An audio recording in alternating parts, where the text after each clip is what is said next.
Bueno, este fin de semana me han estado bombardeando con emails y mensajes sobre esta noticia del anuario del Vaticano de este año, donde siempre la primera persona que aparece es el Papa. Y el Papa Francisco, este año, todo ha cambiado drásticamente, porque pues han movido la posición de vicario de Cristo, la han sacado de ahí y han colocado en la parte de abajo como un título histórico. Y esto pues tiene muchas repercusiones, puede ser mal entendido, puede traer problemas y va en contra de muchas de las cosas, de la teología católica. Porque no sé ustedes, pero de pequeño yo recuerdo que siempre decía, ¿quién es el Papa? Y todos respondíamos, el vicario de Cristo. Él es el vicario de Cristo. ¿Y es por qué? Porque el título de vicario de Cristo va directamente asociado con la Biblia. El Papa, o a Pedro, mejor dicho, el primer Papa, fue al único a quien se le dieron las llaves, dice la Biblia, ¿verdad? No físicamente fue que Jesús le dio unas llaves, pero sí le dio la autoridad, su autoridad al vicario de Cristo para que gobierne la iglesia. No que esa persona es Cristo aquí en la tierra, no es eso. Pero esa persona tiene la autoridad para en una sola voz unir a la iglesia. Si no tuviéramos papa, por ejemplo, no pudieran haber concilios. Si no hubiera papa, no pudieran haber sínodos, no pudieran haber proclamaciones por parte de la iglesia, que es lo que sucede con la iglesia ortodoxa. Muchas personas dicen la iglesia ortodoxa, que realmente son las iglesias ortodoxas, porque ellos no tienen una figura como el Papa, entonces no hay unidad. Por ende, al no haber unidad, somos humanos, ¿verdad? Pues hay problemas entre ellos, hay división entre ellos. Ahora, en los últimos años nosotros hemos visto en el papado actual, en el Papa Francisco, hemos visto cómo el Papa ha delegado muchas de sus funciones y ha retirado muchas de sus autoridades porque él quiere darle más autoridad a los obispos del mundo. Esto lamentablemente ha causado más divisiones en la iglesia. Entonces vemos diócesis que hacen una cosa, la otra hace otra cosa. Hay diócesis que dan comunión a los divorciados, otras no lo dan. Y él no se mete porque él es solo el obispo de Roma, dice. ¿Okay? O sea que ahí tenemos un problema. Entonces ahora tenemos esta noticia donde aparentemente el título de vicario de Cristo ha sido delegado como un título histórico. Y la ironía es grande porque pues eso pareciera un título histórico realmente como se actúa hoy en día en Roma. Lamentablemente eso mismo parece un título histórico donde el Papa no pone presión, donde el Papa no exige a los obispos hacer ciertas cosas, sino que cada cual va por la suya. Miren los alemanes haciendo lo que les da la gana. Y si él le habrá escrito una carta, no hagan esto, no hagan lo otro, lo hicieron como quiera. Tenemos situaciones similares en otros lugares del mundo donde también se está dando la comunión a divorciados, donde se están permitiendo otras cosas y Roma no interviene. Ahorita mismo con esta crisis, ¿verdad? Ya perdimos, nos quitaron prácticamente la comunión en la boca. Roma no se pronunció sobre eso. Roma no intervino. Si hubiese sido hace unos 50 años, unos 100 años tal vez, yo estoy seguro que el Papa hubiese llamado a esos obispos y decirle, oye, ¿qué les pasa a ustedes? No pueden pedirle a la gente que no comulguen en la boca jamás. No pueden hacer eso, nadie intervino.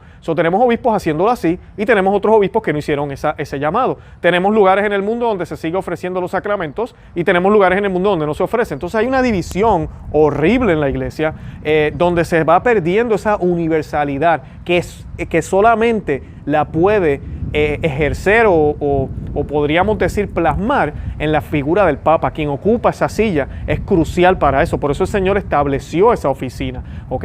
Y la persona no tiene que ser la más santa tampoco. Pero si ejerce su función como vicario de Cristo, la iglesia va a permanecer unida. Tú y yo sabemos que eso no está sucediendo hace ya un buen tiempo y los invito a que visiten los videos de nuestro canal donde hacemos análisis de diferentes cosas que han sucedido.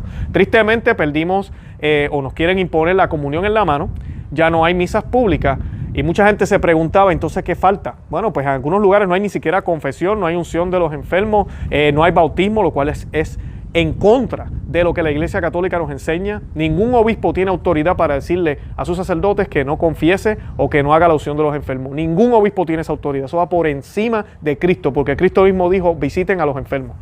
En la Biblia nos dicen los apóstoles en distintas cartas y argumentos, Santiago es uno de ellos, visiten a los enfermos, únjanlo con aceite. Y ahora viene un obispo y dice, no, tú no tienes que visitarlo porque yo te lo digo.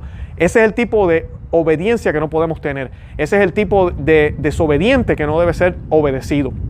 Y eso es lo que está sucediendo y no hay claridad. Ni siquiera salió un documento desde Roma. Ahorita con esta crisis que hay con las misas, ¿por qué no sale un documento? Es tan buena oportunidad para hablar cómo podemos santificar la fiesta del domingo desde la casa, qué vamos a hacer, cómo podemos hacer todo eso, hasta cuándo, dar una esperanza. No simplemente hablar de que la naturaleza está pataleando y que tenemos que unirnos y que Dios no nos abandona. ¿Ok? No, hablar con claridad y incitar al mundo a arrepentirse. Nada de eso está sucediendo, lamentablemente. Y ahora, después de toda esta crisis, uno diría, pues, ¿qué falta? Bueno, pues ahora tenemos en un documento que sí, no es magisterial, pero es un documento importante donde el título de vicario de Cristo ha sido relegado, ha sido movido y se pone que es histórico. Es un documento del Vaticano, no es un documento de mi casa o de mi autoría, de Luis Román, o un documento de fulano de tal de la montaña o Susana de la plaza, no. Es un documento del Vaticano, y sí, no será magisterial, pero viene del Vaticano. O sea que en el Vaticano piensan así, que el título de vicario de Cristo es meramente histórico. ¡Wow! Estamos en problemas. Y esto ojalá sirva de señal para muchos que todavía no quieren abrir los ojos y darse cuenta que estamos en problemas. Esto no significa que nos vamos a dejar la iglesia católica, esto no significa que la iglesia va a ser destruida, nada de eso. El Señor hizo su promesa y las puertas del infierno no prevalecerán contra ella. Y el Señor también les dijo que iba a orar por la fe de Pedro. Él dijo, yo estoy orando por ti porque el demonio ha pedido, ¿verdad?, debilitarte. Y yo quiero que tú confirmes la fe de tus hermanos, de tus otros apóstoles, ¿verdad? Esa es la labor de nosotros. Tenemos que orar por el Papa, pero eso no significa que yo no tengo que tener mis ojos abiertos. Eso no significa que, mira, podemos estar en desacuerdo con algunas cosas que él está haciendo. Claro que sí, ¿verdad? Porque nosotros le debemos obediencia primero a Dios.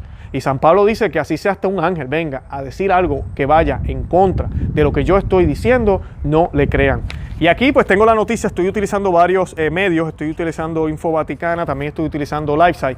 Y dice lo siguiente: el Anuario Vaticano 2020 ha desaparecido el título atribuido tradicionalmente a su santidad de vicario de Cristo, o mejor dicho, desaparece del texto principal, aunque una nota a pie de página lo cita como uno de los títulos históricos del pontífice romano. Es, sí, solo un anuario, no tiene carácter magisterial alguno, pero en la Santa Sede no se da puntada sin hilo, ni nada sucede por casualidad, y el título de vicario de Cristo había liderado siempre la lista de denominaciones que definen al Papa en las ediciones anteriores, y no como simple título histórico, a la par de siervo de los siervos de Dios, que más que un título es desde Gregorio Magno una expresión del carácter del servicio a la comunidad cristiana que representa el papado. El de vicario de Cristo no es un título más, un añadido, una floritura u honor resultado del devenir histórico de los que se han acumulado numerosas, como puede ser, por ejemplo, el de soberano del Estado Vaticano. Incluso el obispo de Roma, que es el título con el que se saludó a los fieles congregados en la plaza de San Pedro, cuando salió a la logia, ese fue el título que él utilizó el día que fue escogido como papa. Él decidió decir que era el nuevo obispo de Roma. Cristo no nombró a Pedro obispo de Roma, sino que aquella fue la comunidad concreta que, por razones obvias, llegó a pastorear directamente. Por lo que sabemos, no hay razón teológica alguna para que no hubiera podido ser obispo de Antioquía o Alejandría o Éfeso, o incluso de ninguna comunidad concreta, si era en cambio por voluntad expresa de nuestro Señor, el sumo sacerdote de la iglesia naciente. Bueno, ¿y qué es el título o qué significa el título de vicario de Cristo? Bueno, dice lo siguiente: en virtud de su cargo, es decir, como vicario de Cristo y pastor de toda la iglesia, el Papa tiene plena, suprema y universal potestad que puede siempre ejercer libremente. Por eso, él es el principio y fundamento perpetuo y visible de unidad tanto de los obispos como de la multitud de los fieles. Es por lo tanto vicario de Cristo en cuanto que ejerce su autoridad sobre toda la iglesia. Su ministerio es solo una de las maneras en que Cristo se hace presente en su iglesia, la guía y la mantiene unida. Él, por ejemplo, está presente en su palabra, en la asamblea que celebra la liturgia y sobre todo en la Eucaristía. El Papa y los obispos ejercen su autoridad en nombre de Cristo, como sus vicarios, al servicio de toda la iglesia. Esto no significa que sean inmunes a debilidades, errores o al mismo pecado. La asistencia del Espíritu Santo está garantizada cuando administran los sacramentos, así como el Papa cuando define una doctrina en materias de fe y de moral ex cátedra, es decir, en virtud de su suprema